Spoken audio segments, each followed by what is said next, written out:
2023년이 빠르게 지나가고 있습니다.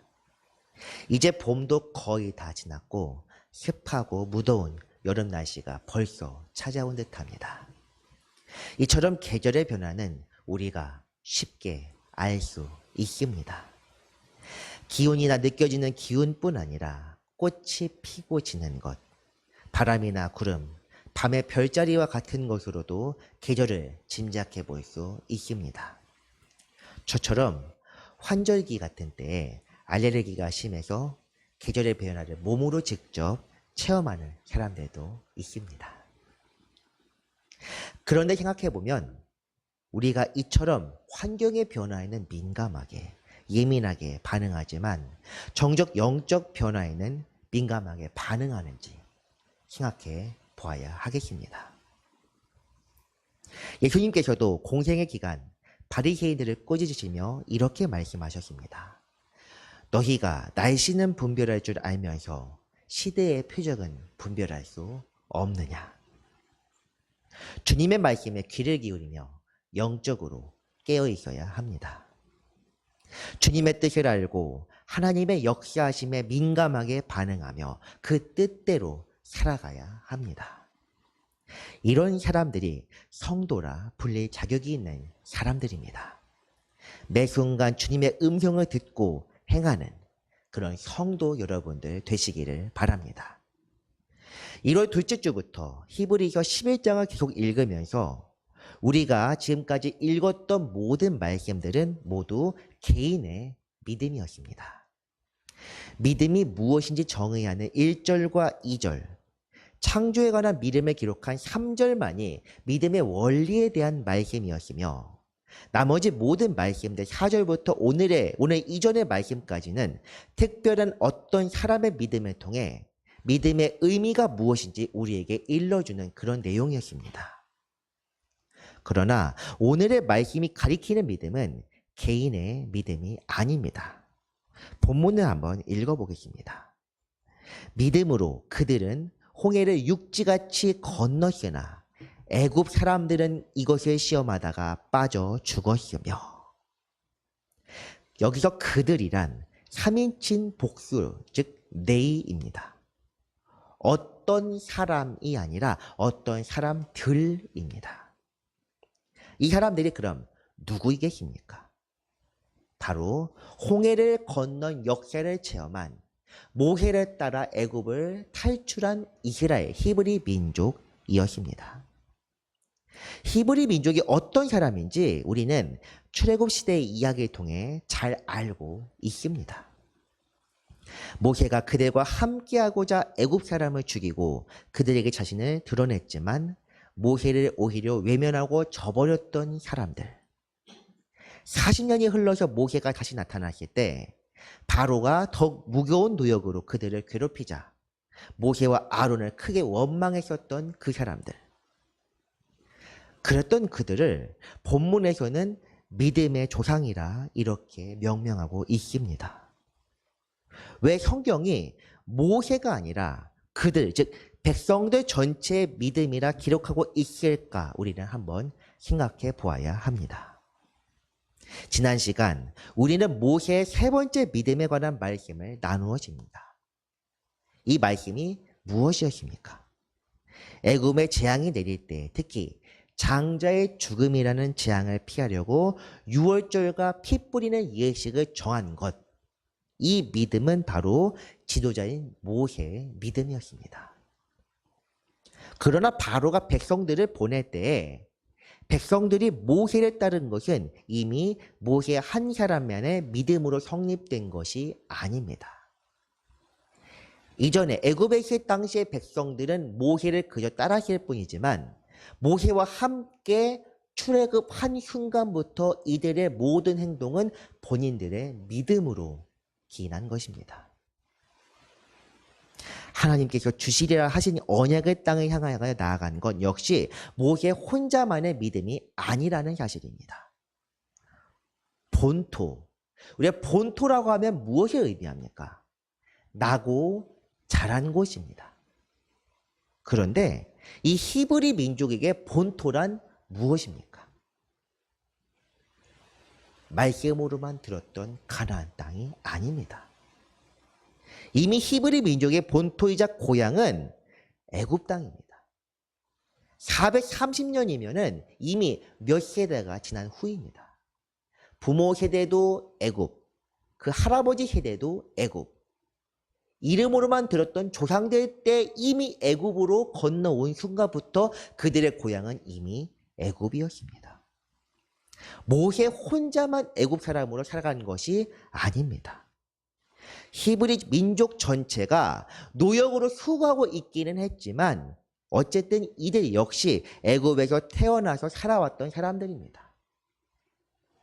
그런 터전을 버리고 떠나가는 것은 참으로 어려운 일입니다. 그러므로 백성이 애굽을 나온 순간부터 성경은 이들의 행적을 그 백성들 모두의 믿음으로 기록하고 있는 것입니다. 하지만 이것은 온전한 믿음은 아닙니다. 하나님의 역사를 보았기 때문에 애굽 사람들이 굴복했기 때문에 승리자가 되어 나올 수 있었습니다. 이런 믿음을 우리는 환경에 따른 세상적인 믿음이라고 할 수 있습니다.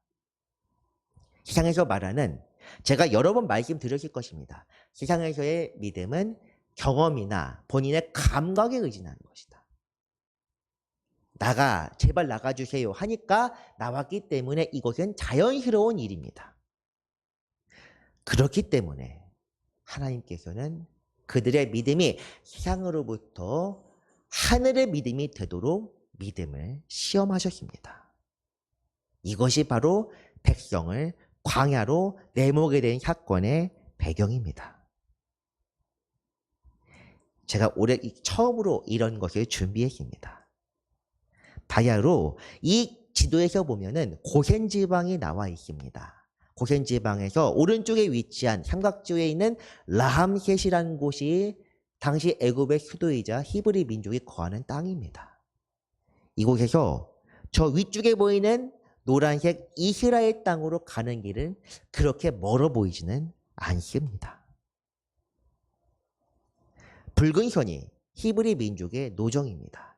라함셋에서 남동쪽으로 내려가는 길을 택하고 있습니다. 이 땅에서 만약에 포트사이드라고 불리는 북동쪽 지역을 따라서 가자라고 하는 곳으로 바로 올라가면 여기서부터 약속의 땅이 시작됩니다. 이 약속의 땅은 무엇이겠습니까? 고작 일주일 거리면 통과할 수 있는 그런 지역입니다. 블레셋 지역이라 언급된 곳, 이것은 가자지구, 성경에서 가사라 불리는 블레셋 5지역 중 한 곳입니다. 고작 일주일 거리입니다. 그런데 우리가 잘 아는 것처럼 여리고까지 들어가는 데는 40년이라는 시간이 걸렸습니다. 그 이유가 무엇인지 성경에서는 이렇게 말씀하고 있습니다.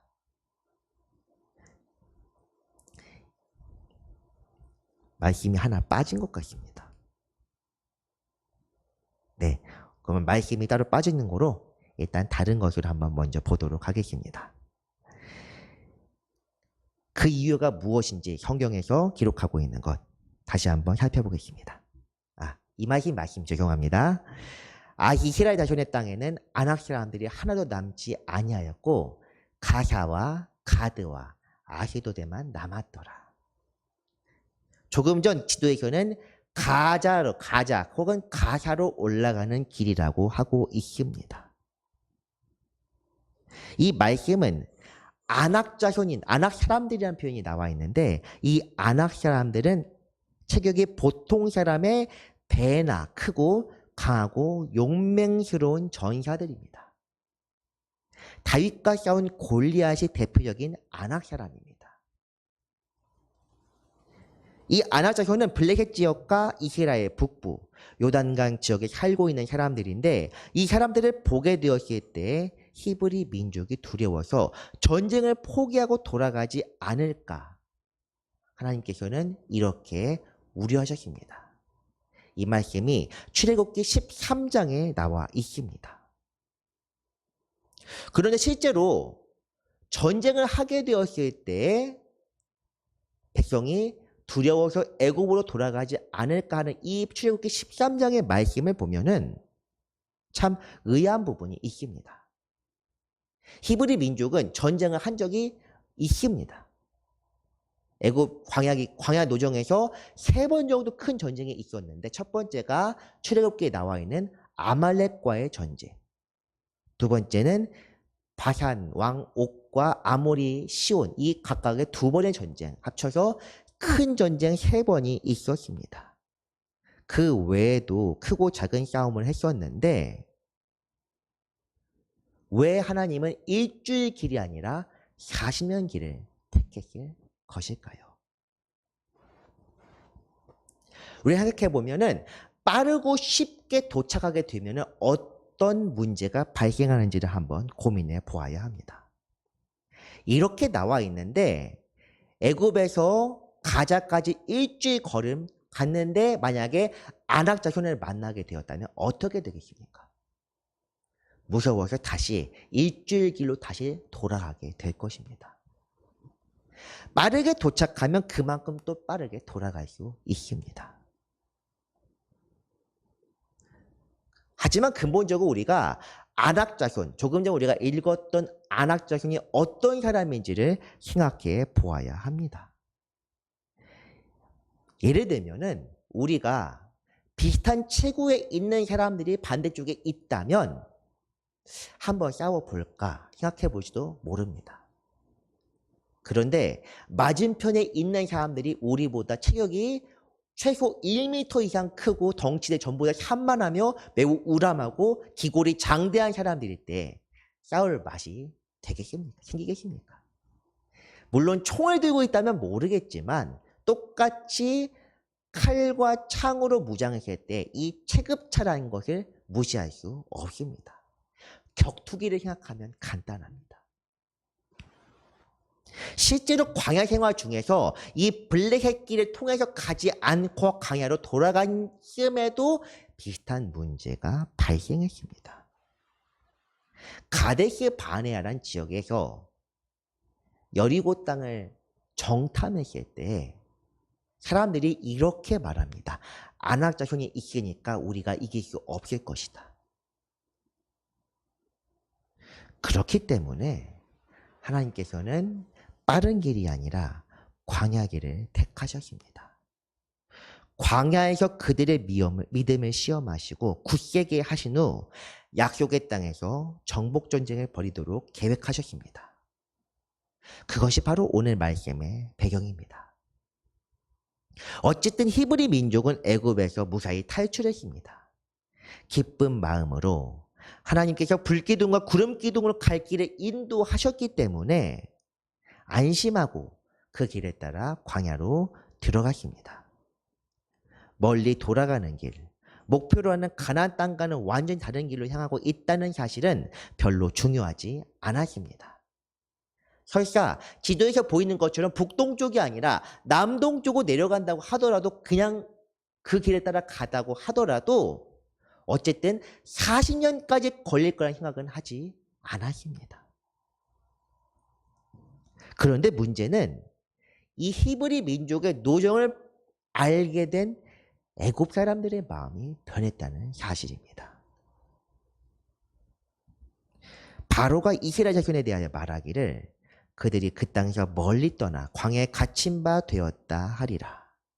그 백성이 도망한 사실이 애굽 왕에게 알려짐에 바로가 그의 신하들이 그 백성에 대하여 마음이 변하여 이르되 우리가 어찌 이같이 하여 이스라엘을 우리를 섬김에서 놓아 보내었는가. 이스라엘 사람들의 마음이 변한 것이 아니라 애굽 사람들의 마음이 변했습니다. 장자의 죽음을 경험한 지 채 한 달도 되지 않았습니다. 그런데 이미 애굽 사람들의 마음이 왜 변하게 되었을까요?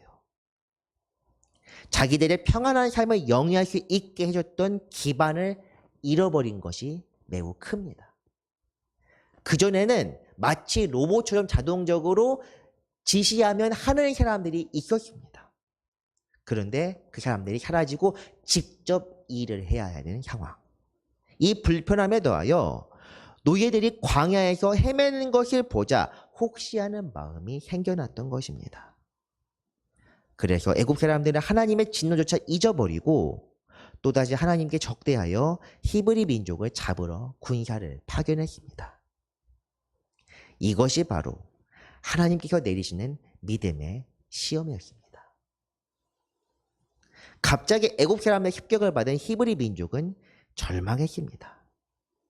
그들은 모세를 원망하여 이렇게 말했는데 애굽에 매장지가 없어서 당신이 우리를 이끌어내어 이 광야에서 죽게 하느냐. 민족 전체 멸망보다는 차라리 애굽 사람의 노예로 있는 것이 낫다며 그냥 내버려두라고 말합니다. 이 부분에서 우리가 믿음에 관하여 오해해서는 안 될 것이 있습니다. 백성들이 원망했으므로 백성들은 믿음 없는 사람들이다. 이렇게 생각해서는 안 된다는 것입니다. 이것은 절망입니다. 모세가 히브리 민족에게 버림을 당하고 절망했던 것과 똑같습니다. 하나님께서 떨기나무 가운데서 나타나셨을 때에 모세 역시 비슷한 반응을 보였습니다. 그러나 중요한 것은 하나님의 뜻이 분명하게 있을 때 이를 순종하며 따를 수 있느냐. 그것이 중요합니다. 백성들 역시 40년 전 모세에게 똑같은 그런 모세와 똑같은 반응을 보이고 있지만 이들이 믿음을 시험한 것임을 안 모세가 선언합니다. 이것이 바로 하나님의 뜻이다. 중요한 말씀이 있습니다. 이 말씀 한번 같이 읽겠습니다. 모세가 백성에게 이르되 너희는 두려워하지 말고 가만히 서서 여호와께서 오늘 너희를 위하여 행하시는 구원을 보라. 아멘. 두려워하지 말고 가만히 서서 여호와께서 오늘 너희를 위하여 행하신다. 무엇이냐? 구원을. 몇 주 전 수요 예배 때에 시편 46편 말씀에서 인용한 구절이 바로 이 부분입니다. 하나님께서 말씀하십니다. 너희를 위하여 구원을 베풀 때가 바로 이때라. 사랑하는 성도 여러분, 믿음이란 어떤 상황에서도 흔들리지 않는 것이 아닙니다. 물론 그런 믿음도 있지만 그런 믿음은 완전한 데까지 이른 혹은 영적으로 성숙한 사람들에게 나타나는 것입니다. 그리고 그 사람들도 언제나 흔들리지 않는 것은 또 아닙니다. 오히려 인간은 흔들리기 때문에 인간이라고 할 수 있습니다. 약하고 넘어지기 때문에 그렇기 때문에 우리는 하나님께 의지해야 합니다. 우리의 일생에서도 어려운 일이 찾아올 때 주님께서 요구하시는 것은 잔잔한 바다와 같이 마음의 평정을 유지하라는 그런 것이 아닙니다. 그 정도 수준까지 바라지도 않으실 것입니다. 단지 주님께서 원하시는 것은 주님의 뜻을 알리실 그때에 그 뜻을 알게 되었을 때 그 뜻에 따라 순종할 수 있는지 그 순종을 요구하십니다. 우리가 해야 할 것은 흔들리지 않는 편안함이 아니라 흔들려도 순종하는 것입니다. 오늘 우리에게 주어진 믿음의 분량대로 거룩하신 그분 앞에 한 걸음씩 나아가는 것입니다. 오늘의 본문은 바로 이런 믿음을 보여주는 중요한 말씀입니다. 어찌 보면 민족의 차원에서 나라와 국가의 차원에서 하나님의 뜻에 온전히 따르며 나아갔던 경우는 이때와 다음 주는 물론 성령 강림절 말씀이고 앞으로 3주 후에 우리가 보게 될 여리고성 점령 작전 이 두 경우가 유일하다고 할 수 있습니다. 그 의미를 생각하며 오늘의 본문을 다시 한번 보겠습니다. 믿음으로 그들은 홍해를 육지같이 건넜으나 애굽 사람들은 이것을 시험하다가 빠져 죽었으며. 믿음으로 홍해를 육지같이 건넜다. 물론 실제로 육지가 되긴 했습니다. 바다가 갈라지고 그 가운데 땅을 건넜으니 말입니다. 그러나 실제로 이런 상황에서 앞으로 나아갈 수 있는지 생각해보면 잘 모르겠습니다. 뒤에서 요란한 바퀴 소리를 내며 애굽의 병거 600대와 수천의 병사들이 쫓아옵니다. 패닉이 안 된 게 다행의 수준입니다. 바다가 길을 열었다. 드디어 우리가 피할 길이 생겼구나. 이렇게 생각하겠습니까? 이게 대체 무슨 일인가? 주저앉지 않으면 다행입니다. 그런데 이 사람들은 걸어갔습니다. 모세가 선언하는 하나님의 말씀을 믿고 하나님께서 하신 말씀, 모세를 통해 하신 말씀을 믿었기에 바다 건너편을 향하여 걸어갈 수 있었습니다. 사랑하는 성도 여러분, 히브리 민족의 결말을 우리는 잘 알고 있습니다. 그렇기 때문에 사실 오늘 읽은 장면, 이 본문의 말씀이 순수하게 감동을 주기는 참 어렵다는 것을 잘 알고 있습니다. 그러나 그런 이 앞으로의 일을 빼고 생각해보면 오늘의 말씀은 하나님께서 개입하셔서 전쟁에서 이기게 하신 중요한 역사적인 사건입니다. 성경 안에서도 거의 없습니다. 히브리서 이 다음 말씀 30절에 나와 있는 여리고 성 무너뜨린 것, 물론 무너뜨리기를 하셨지만 가서 여리고 사람들이 직접 쳐부순 것은 히브리 민족입니다. 이 경우는 도와주신 것이지 전적으로 개입하신 것은 아닙니다. 전적으로 개입하신 것, 사무엘 때 에베네셀 사건, 번개와 뇌경으로 블레셋 사람들 쫓아내셨을 그때, 그리고 히스기야 왕 때 전염병으로 아수르 군대를 몰살시킨 것, 이 정도가 하나님께서 직접 개입하신 전쟁입니다. 물론 제가 다 기억하진 못하기 때문에 이런 전쟁이 더 있을지도 모르겠지만 말입니다. 그러나 오늘 말씀에서 믿음에 대한 교훈이 하나 더 있습니다. 바로 오늘 본문 후반부에 나오는 내용, 애굽 사람들은 이것을 시험하다가 빠져 죽었으며 하는 이 부분입니다. 시험하다가 빠져 죽었으며 오늘 말씀의 제목이 되는 부분입니다. 본의 아니게 제목에 나오는 부분이 후반부에 지금 짧게 등장하게 되었습니다. 그러나 이 부분이 오늘 말씀의 핵심입니다. 사실 앞에 나온 내용들은 우리가 지금까지 읽었던 믿음과 거의 비슷한 내용입니다. 언제나 주 앞에서 올곧게 바르게 흔들림 없이 살 수 있으면 좋겠지만 그럴 수 없는 것이 인간인지라 하나님의 뜻을 깨닫게 될 때만이라도 제대로 순종하라. 이것이 바로 믿음이다. 사실상 이삭 때부터 지금까지 계속해서 들었던 교훈이 바로 이렇습니다. 그러나 오늘 후반부에서 비로소 새로운 교훈의 말씀이 나옵니다. 이 말씀에서 애굽 사람들이 시험한 것은 무엇이겠습니까? 바로 하나님입니다. 하나님을 시험했던 것입니다. 그들은 이미 얼마 전 하나님의 위엄과 역사하심을 본 사람들입니다. 10가지 재앙, 보통 재앙이 아닙니다. 심지어 신의 아들이라 불렸던 파라오가 항복하고 그 신의 택하신 백성들이라 하는 히브리 민족을 내어보냈습니다. 그런데 불과 한 달도 안 돼서 이 사실을 완전히 망각했습니다. 그 과거 일로 끝나면 다행인데 심지어 이 사람들은 눈앞에서 또다시 놀라운 역사를 보고 있습니다.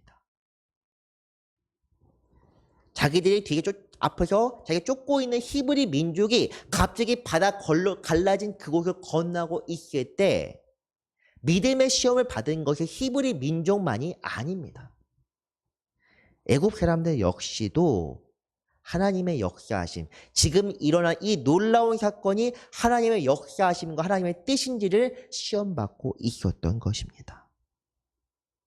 그런데 이 사람들은 히브리 민족이 하나님의 역사를 믿지 못했습니다.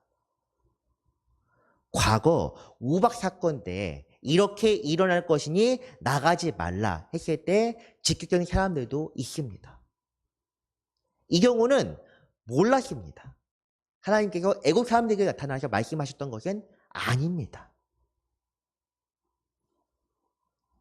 하지만 다른 이적들과 마찬가지로 이 일 역시도 히브리 민족이 베푸신 하나님의 구원일 것이라는 생각을 하지 않았습니다. 그럴 것이라 마음에 두지도 않았습니다.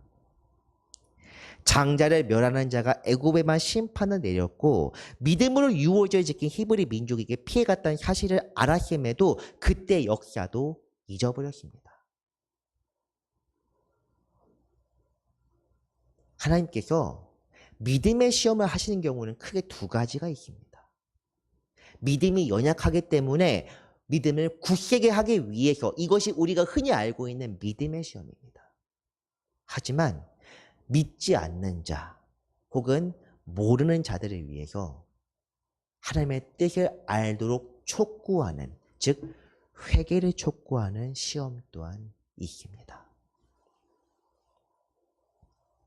히브리 민족에게 하나님께 역사하셨다는 사실은 하나님이 히브리 민족의 편을 들었던 것이 중요한 것이 아니라 하나님의 말씀을 들은 사람들에게 구원을 베푸신다는 사실을 몰랐던 것입니다. 모르는 것은 그래도 괜찮습니다. 그렇다면 적어도 홍해가 눈앞에 갈랐던 사실 앞에서 이것이 히브리 민족의 역사가 그 하나님의 역사가 아닐까 의심해 보지도 않았습니다.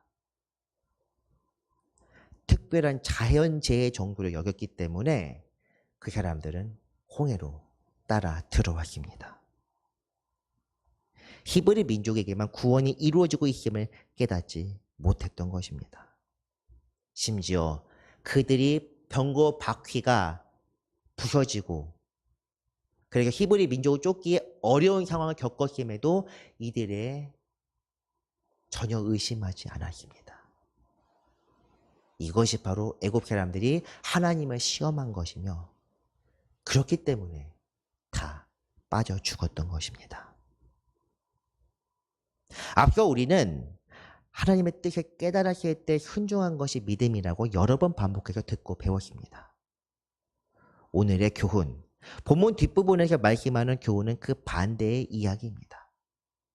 하나님의 뜻을 분명히 깨닫지 못하면, 그 계획을 깨닫지 못하고 순종하지 못한다면 우리가 하는 행동은 하나님을 시험하는 행동이 될 수 있습니다. 다시 말씀드리지만 히브리 민족을 특별히 택하고 사랑해서 그들에게만 은혜를 베푸신 것이 아닙니다. 믿음으로 말씀에 따라 홍해길로 들어섰기 때문입니다. 반대로 애굽 사람들은 하나님의 뜻을 알지 못하고 그분을 시험하려 들었기 때문에 멸망했습니다. 믿음 안에 있는 사람에게 구원이 있습니다. 불순종하는 자들, 시험하는 자들은 멸망합니다. 슬프게도 오늘 말씀에서 승리를 맛본 히브리 사람들의 마지막도 애굽 사람들과 다를 바 없었습니다. 여호수아와 갈렙을 제외하면 그 누구도 가나안 땅에 들어가지 못했습니다. 하나님께서 우려하셨던 것처럼 정찰했을 때 그들은 아나자손을 보고 겁에 질려 애굽으로 돌아가려 했습니다. 단순히 돌아가려 한 것이 아니라 반란을 일으켜서 모세와 아론을 쳐 죽이고 돌아가려 했습니다. 그렇기 때문에 그들 모두는 광야길에서 멸망하고 말았습니다. 그 멸망한 그 내용이 한 사례가 여기에 있습니다. 그들 가운데 어떤 사람들의 주를 시험하다가 뱀에게 멸망하였으니 우리는 그들과 같이 시험하지 말자. 이 시험의 내용은 무엇입니까? 뱀에게 멸망한 사건, 불뱀 사건은 사람들이 흔히 할 수 있는 불평의 내용입니다. 광야길을 40년 동안 걷다 보니 우리가 먹을 것들이 맨날 똑같은 것만 먹게 되고 제가 사실 많이 찔립니다. 흔히 말하자면 반찬투정처럼 보이는 그런 내용입니다. 그런데 하나님께서 이런 사람들에게 불뱀을 보내어 사람들을 물게 합니다. 이게 단순히 반찬투정이면은 이렇게 말씀하시지 않습니다. 우리가 신화에서 보는 것처럼 신성모독이 참 이렇게 하찮은 그런 것이 아니라 하나님께서는 하나님의 그분의 거룩하심을 훼손하는 사람들을 시험한다고 판단하십니다. 하나님의 역사하심을 믿지 못하고 그 마음속에 불신과 불순종이 일어났기 때문에 이것을 시험이라고 표현하는 것입니다. 하나님을 시험하는 것이 곧 불순종입니다. 마귀도 광야에서 예수 그리스도를 시험하려 하여 3번 유혹했습니다. 그리스도를 시험한 것입니다. 그때 주님께서 이렇게 말씀하십니다. 주 너의 하나님을 시험하지 말라.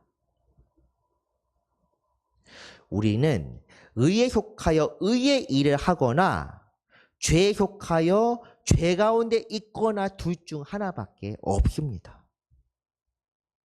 하나님의 뜻을 깨닫지 못하고 그분의 편에 서지 못하는 사람들은 모두 마귀의 종이 됩니다. 그리고 그런 사람들의 결국은 결국 멸망할 수밖에 없는 것입니다. 사랑하는 성도 여러분, 분명히 기억하시기 바랍니다. 우리가 일상생활에서 무엇을 보고 있는지, 이 예배당, 주님의 말씀을 들을 때, 특별할 때, 이런 때가 아니라 우리가 일상생활에서 무엇을 의지하고 무엇을 바라보고 있는지를 생각해 보아야 합니다. 하나님께서 큰 일을 이루실 때 그 일을 주님의 일이라 생각할 수 있겠습니까? 믿음으로, 기도로 주님의 뜻을 날마다 여쭙는 사람들은 이 뜻이 주님의 뜻인지 아닌지 알 수 있습니다.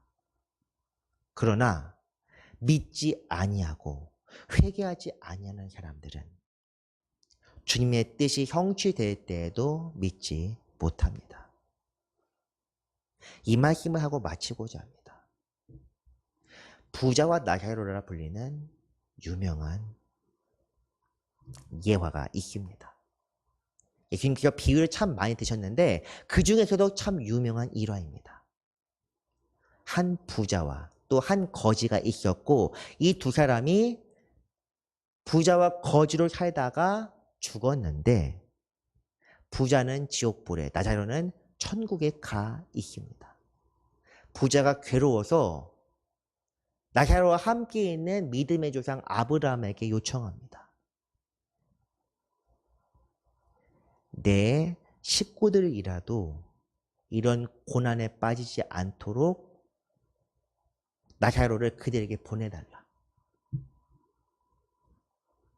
그들에게 이미 선지자와 모세 선지자들이 있으니 들 거라. 아닙니다. 죽은 자 가운데 살아난 사람들이 있다면 그들의 말을 들을 것입니다. 그에 대한 결말이 분명합니다. 지금 있는 사람들에게서도 듣지 못한다면 죽은 자 가운데 살아난다고 하더라도 듣지 않을 것이다. 이것이 믿음과 불신입니다. 오늘 우리가 믿는 자가 되어야 합니다. 지금 우리가 하나님의 말씀을 들어야만 합니다. 지금 듣지 못한다면 앞으로도 듣지 못합니다. 지금 우리가 깨닫지 못한다면 주님께서 큰 일을 이루실 때에도 마찬가지로 소경처럼 이길 수밖에 없습니다. 주님의 말씀으로 듣고 깨달으며 그 뜻에 순종하는 우리가 되어야만 합니다. 말씀을 정리합니다. 히브리 백성들은 하나님의 말씀을 믿고 모세의 말을 믿고 따랐습니다. 그들이 홍해에서 구원받을 수 있었던 것은 민족 전체가 하나님을 향한 믿음 위에 서 있었기 때문이었습니다. 그러나 애국 사람들은 주님의 뜻을 알지 못하고 그 뜻을 믿지 않았기에 멸망했습니다. 오늘 우리의 삶에서도 믿음의 시험은 끊임없이 있습니다. 그 시험이 믿음을 굳세게 하는 시험이든 깨닫지 못하여 회개를 요구하는 시험이든 우리에게 주어지는 시험을 잘 이겨내고 주님의 뜻을 날마다 알아가며 주와 동행하는 우리가 됩시다. 시험하는 자와 같이 멸망길을 가지 않고 날마다 빛 가운데 은혜로 살아가는 성도 여러분들 되시기를 주님의 이름으로 축원합니다. 기도하겠습니다. 사랑과 은혜의 하나님 감사드립니다. 우리에게 은혜를 더하셔서 주님 뜻대로 살게 하여 주옵소서. 주께서 원하시는 일을 하게 하시고 주님께서 기뻐하시는 곳에 가게 하시며 주님께서 이루고자 하시는 계획을 인내함으로 기다리게 하여 주옵소서. 무엇보다 우리가 죄 중에 다시 빠져 주님을 시험하는 자 되지 않게 하여 주옵소서.